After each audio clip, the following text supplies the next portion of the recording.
Hello hi friends, ನಾವಿವತ್ತು ತೋಟಗಳಲ್ಲಿ ಮತ್ತು ಹೊಲಗಳಲ್ಲಿ ಯಾವುದೇ ಬೆಳೆಯನ್ನು ಬೆಳೆದರೆ ಮಂಗಗಳನ್ನು, ಕೋತಿಗಳನ್ನು, ಗಿಳಿಗಳನ್ನು, ಇತರೆ ಪ್ರಾಣಿ ಪಕ್ಷಿಗಳನ್ನು ಓಡಿಸುವುದಕ್ಕೆ ರೈತ ಒಂದು ಉಪಯುಕ್ತವಾದ ವಸ್ತುವನ್ನು ಕಂಡುಹಿಡಿದಿದ್ದಾನೆ. ನೋಡೋಣ ಬನ್ನಿ. ಇನ್ನು ಈ ಯೂಟ್ಯೂಬ್ ಚಾನಲನ್ನು ಯಾರು ಸಬ್ಸ್ಕ್ರೈಬ್ ಮಾಡಿಲ್ಲೋ ಈಗಲೇ ಸಬ್ಸ್ಕ್ರೈಬ್ ಮಾಡಿ, ಶೇರು ಕಮೆಂಟ್ ಮಾಡೋ ಹೇಳ್ತಾ ವಿಡಿಯೋವನ್ನು ನೋಡೋಣ ಬನ್ನಿ. ಯಾವ ರೀತಿ ಟೆಕ್ನಾಲಜಿಯನ್ನು ಉಪಯೋಗಿಸಿಕೊಂಡು ಇಂತಹ ವಸ್ತುವನ್ನು ಕಂಡುಹಿಡಿದಿದ್ದಾನೆ. ಇದರ ಹೆಸರು ಏನೆಂದರೆ ಮಂಕಿ ಗನ್ನು ಅನ್ನುತ್ತಾರೆ. ಸಿಂಪಲ್ಲಾಗಿ ನಾವೇ ತಯಾರಿಸಬಹುದು. ನೋಡಿರಿ ಯಾವ ರೀತಿ ರೈತನು ಕಂಡುಹಿಡಿದಿದ್ದಾನೆ. ಇದರಿಂದ ಏನು ಉಪಯೋಗ ಎಂದರೆ, ನಾವು ಹಲವಾರು ತೋಟಗಳನ್ನು ಹಾಕಿರುತ್ತೇವೆ, ಅದರಿಂದ ಹಲವಾರು ತೊಂದರೆಗಳನ್ನು ಅನುಭವಿಸ್ತೇವೆ. ಅಂದರೆ ಮಂಕಿಗಳಿಂದ, ಕೋತಿಗಳಿಂದ, ಗಿಳಿಗಳಿಂದ, ಹಲವಾರು ಪ್ರಾಣಿಗಳಿಂದ ತೊಂದರೆ ಮಾಡುತ್ತವೆ. ಅವುಗಳನ್ನು ಹೋಗಲಾಡಿಸುವುದಕ್ಕೆ ರೈತನು ಸಿಂಪಲ್ಲಾಗಿ ಉಪಯೋಗಿಸಿದ್ದಾನೆ. ನೋಡಿರಿ ಫ್ರೆಂಡ್ಸ್, ನೋಡಿ ಒಂದು ಕ್ಯಾಪು, ಒಂದು ಸಣ್ಣ ಹೋಲು, ಇದು ಲೈಟರ್ ಗ್ಯಾಸಿಂದು. ಈ ಥರ ಪ್ರೆಸ್ ಮಾಡಬೇಕು. ಇದಕ್ಕೆ ಏನು ಹಾಕಬೇಕಂದ್ರೆ ಒಂದು ಕಾಪರ್ ಕಲ್ಲು ಬರುತ್ತೆ. ಆ ಕಾಪರ್ ಕಲ್ಲು ಹಾಕಿ ಈ ಹೋಲಿನೊಳಗಡೆ, ಈ ಹೋಲಿಗೆ ಆ ಕಾಪರ್ ಕಲ್ಲು ಮೇಲೆ ಸ್ವಲ್ಪ ನೀರನ್ನು ಹಾಕಬೇಕು. ನೀರು ಹಾಕಿ ಕ್ಯಾಪ್ ಮುಚ್ಚಿ ಸ್ವಲ್ಪ ಶೇಕ್ ಮಾಡಿ ಪ್ರೆಸ್ ಮಾಡಿದರೆ ಸೌಂಡ್ ಬರುತ್ತೆ. ಆ ಸೌಂಡ್ ವೈಬ್ರೇಷನ್ಗೆ ಹೋಗುತ್ತವೆ. ಗಿಳಿಗಳು, ಪ್ರಾಣಿಗಳು, ಯಾವುದೇ ಇತರ ಪ್ರಾಣಿಗಳಾಗಿರಲಿ ಏನು ತೊಂದರೆ ಆಗುವುದಿಲ್ಲ. ಅವಕ್ಕೆ ಸ್ವಲ್ಪ ಭಯ ಬರುವುದಕ್ಕೆ ಇದನ್ನು ಉಪಯೋಗಿಸಿದ್ದಾನೆ ರೈತ. ನೋಡಿ ಯಾವ ರೀತಿ ತುಂಬ ಯೂಸ್ಫುಲ್ ಆಗಿದೆ. ನೋಡಿ ಫ್ರೆಂಡ್ಸ್, ಇದೇ ಕಾಪರ್ ಕಲ್ಲು.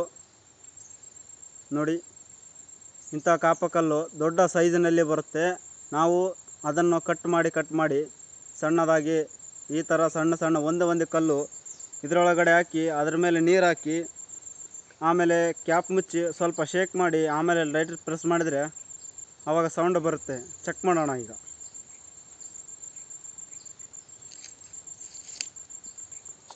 ನೋಡಿರಿ ಫ್ರೆಂಡ್ಸ್, ಒಂದೇ ಹಾಕುತ್ತೇನೆ.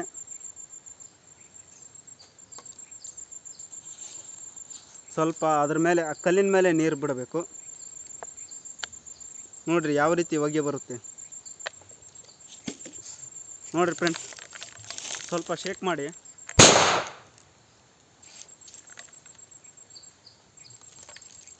ಯಾವ ರೀತಿ ಸೌಂಡ್ ಬರುತ್ತೆ ನೋಡಿರಿ ಫ್ರೆಂಡ್ಸ್. ಇದೇ ಸೌಂಡಿಗೆ ಕೋತಿಗಳಾಗಲಿ, ಮಂಕಿಗಳಾಗಲಿ, ಗಿಳಿಗಳಾಗಲಿ ಇದೇ ಸೌಂಡಿಗೆ ವೈಬ್ರೇಷನ್ಗೆ ಎದ್ದು ಹೋಗುತ್ತೇವೆ. ಸ್ವಲ್ಪ ಭಯ ಕೂಡ ಬರುತ್ತೆ.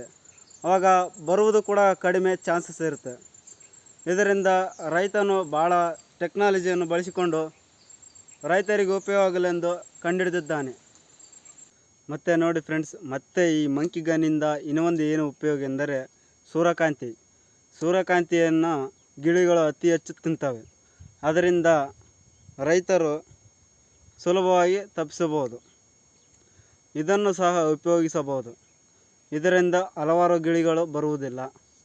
ಬಂದ ತಕ್ಷಣ ಹಾಕಿ ಪ್ರೆಸ್ ಮಾಡಿದರೆ ಯಾವ ಗಿಳಿಗಳು ಬರೋದಿಲ್ಲ. ಅವು ವೈಬ್ರೇಷನ್ಗೆ ಹೋಗುತ್ತವೆ. ಮತ್ತು ಪದೇ ಅನ್ನಿಸಬಾರ್ದು. ಅವು ಬಂದ ತಕ್ಷಣ ಮಾತ್ರ ಅನ್ನಿಸಬೇಕು. ಇಲ್ಲದಿದ್ದರೆ ಅವು ಗಿಳಿಗಳು ಮನುಷ್ಯರಿಗಿಂತ ಬುದ್ಧಿಶಾಲಿಗಳು. ಇಲ್ಲಾಂದರೆ ಹೋಗುವುದೇ ಇಲ್ಲ. ಬೆಸ್ಟ್ ಸಿಂಪಲ್ಲಾಗಿ ಅಂದರೆ ಅವು ಬಂದ ತಕ್ಷಣ ಹಾಕಿ ವಾಟರ್ ಬಿಟ್ಟು ಕ್ಯಾಪ್ ಮುಚ್ಚಿ ಶೇಕ್ ಮಾಡಿ ಪ್ರೆಸ್ ಮಾಡಿದರೆ ಆ ಸೌಂಡ್ ವೈಬ್ರೇಷನ್ಗೆ ಹೋಗುತ್ತವೆ. ನೋಡಿ ಫ್ರೆಂಡ್ಸ್, ಈ ಕಾಪರ್ ಕಲ್ಲನ್ನು ನೀವು ಯಾವತ್ತಿಗೂ ಬಾಕ್ಸಿನಲ್ಲಿ ಇಡಬೇಕು. ಕಡೆಗೆ ಇಡಬಾರದು. ಏಕೆಂದರೆ ಅದು ಕರಗಿ ಹೋಗುತ್ತದೆ. ಅಂದರೆ ಮಣ್ಣು ಥರ ಆಗಿಬಿಡುತ್ತೆ. ಕಲ್ಲಿರೋದು ಮಣ್ಣಾಗಿಬಿಡುತ್ತೆ. ಅದಕ್ಕೆ ಅದನ್ನು ಕವರಲ್ಲಾಗಲಿ ಬಾಕ್ಸಲ್ಲಾಗಿ ಇಡಬೇಕು. ಈಗ ನಮ್ಮ ಫ್ರೆಂಡು ನೋಡಿ ಯಾವ ರೀತಿ ಅನಿಸುತ್ತಾನೆ. ಆ ವೈಬ್ರೇಷನಿಂದ ಗಿಳಿಗಳು ಹೇಗೆ ಹೋಗುತ್ತವೆ.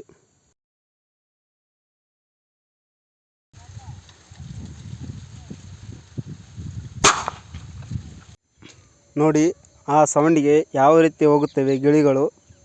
ನೋಡಿ, ಮರದಲ್ಲಿ ಕೂದಂಥ ಗಿಳಿಗಳು ಯಾವ ರೀತಿ ಎದ್ದು ಹೋಗುತ್ತವೆ ನೋಡಿ.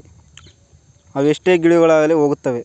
ಹಾಗೂ ಫ್ರೆಂಡ್ಸ್, ಈ ಯೂಟ್ಯೂಬ್ ಚಾನಲನ್ನು ಯಾರು ಇನ್ನೂ ಸಬ್ಸ್ಕ್ರೈಬ್ ಮಾಡಿಲ್ಲೋ ಈಗಲೇ ಸಬ್ಸ್ಕ್ರೈಬ್ ಮಾಡಿ. ಮುಂದೆ ಇನ್ನು ಇಂತಹ ಯೂಸ್ಫುಲ್ ಆದ ವಿಡಿಯೋಗಳು ಬರುತ್ತಿರ್ತವೆ. ಶೇರ್ ಮಾಡಿ, ಕಮೆಂಟ್ ಮಾಡಿ. ನೆಕ್ಸ್ಟ್ ವಿಡಿಯೋದಲ್ಲಿ ಬರೋಣ ಅಂತ ಹೇಳ್ತಾ ಮುಗಿಸೋಣ.